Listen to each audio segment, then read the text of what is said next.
Until recently, the Catholic Church in Ireland went largely unquestioned as the Republic's highest moral authority, and its teachings on sexual behaviour were simple and strict.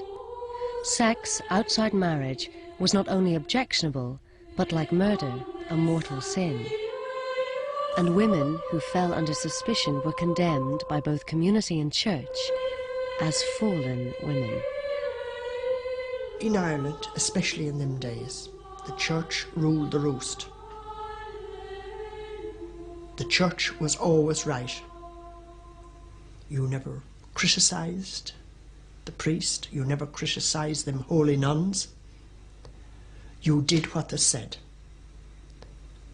without questioning the reason why.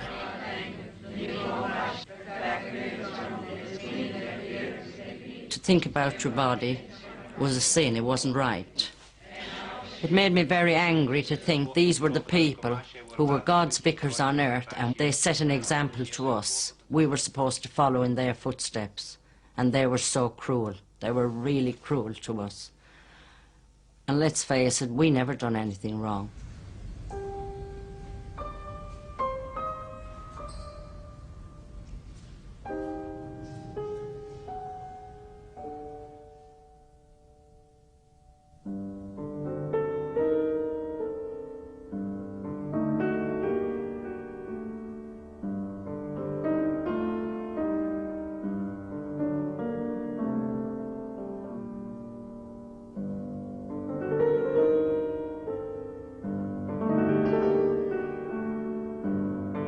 Priests in the Catholic Church take a vow of celibacy. As the brides of Christ, nuns live lives of holy self-denial. And in Ireland, in a time before sex education or contraception, it fell to the Church to teach young women that chastity in thought and deed was the only protection from the sin of sex. For those girls and young women being brought up in the care of the Church, not only was the message particularly powerful, this power could be cruelly abused. This is the story of 4 such women.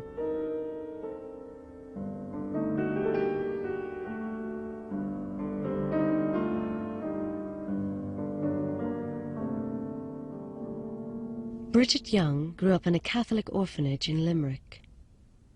When we started to develop, we were told quite clear from the nuns that there was no way that we could show breasts. Even through our clothes, we couldn't show breasts. We had to make ourselves as flat as pancakes.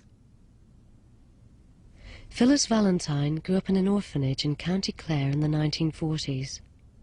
When you started developing, they put like a sort of a bodice. It was calico, just 2 straps on it, and it was tightened real tight round you.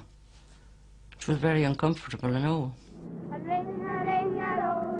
The nuns told you, if a girl was nice looking, or she had nice hair, the hair was cut, you know? And then when you started developing, and, well, girls, you know how they look down at their bodies when they're young, the nun would notice, or one of the monitors would notice and tell. You'd be brought into the big office, and you'd be sat down and told that it was a sin to be vain, it was a sin to go around swinging your hair, it was a sin to be looking at your body. You were told that by the nuns. They used to touch you a lot. They used to line us up every Saturday night, and they used to make us strip naked for them. And they would be standing at the bottom of the laundry, and they would be laughing at us, and they would be criticising us. And if you were heavy, fat or whatever, shout abuse to us, you know. We had no privacy with them at all. No privacy. They enjoyed us stripped naked.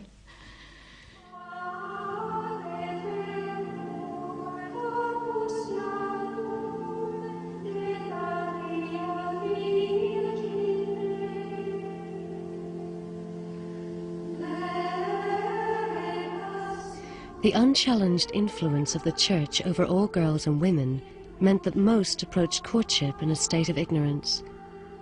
Contraception was illegal, and there was no sex education. But religious dogma alone failed to prevent many thousands of single young women from becoming pregnant. Christina Mulcahy went out with a soldier in 1940. I didn't know anything about the facts of life, and I didn't know that I would conceive her. So I stayed with him, and he said he loved me. And I thought to myself, well, if he loves me that much, why would he persuade me to do this, have sex with him? And he said that this was the only true way to show that you love somebody. And I met him again then. He said, well, you did it before, why can't you do it now? And that was the time I got pregnant.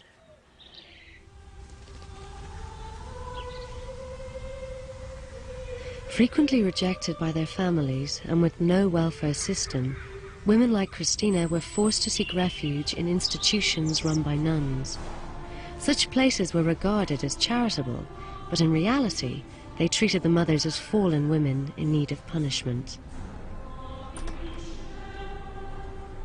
In 1940, Christina had a baby boy and was still hoping to marry his father. I was writing, from the home I was writing letters to him, but he came to see me when the baby first born, and with the nuns had sat at the other end, within ear of what we were saying. And he said that I could put his name down for the baby's name, and I discussed that with the matron. But then he was gone, and he wasn't getting the letters that I was writing out. They weren't sending them to him at all. He never got the letters that I wrote out, and I never got any letters from him. So I lost out on him. I would have married him. I loved him.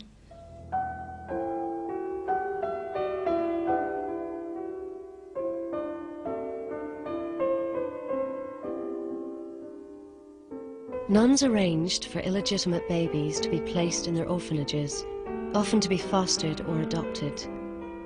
To the mothers it seemed that they had no choice but to give their babies away. Nothing could prepare the unmarried mother for the sudden loss of a baby that she had loved and nurtured, sometimes for almost a year.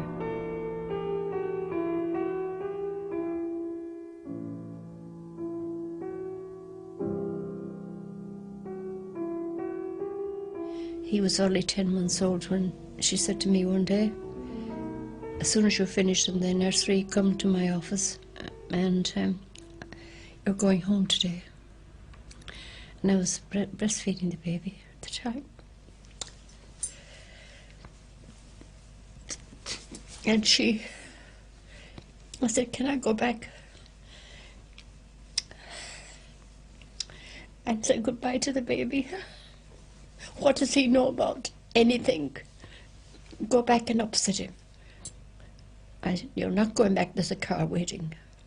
And I said, but no time to say goodbye. No time to say goodbye.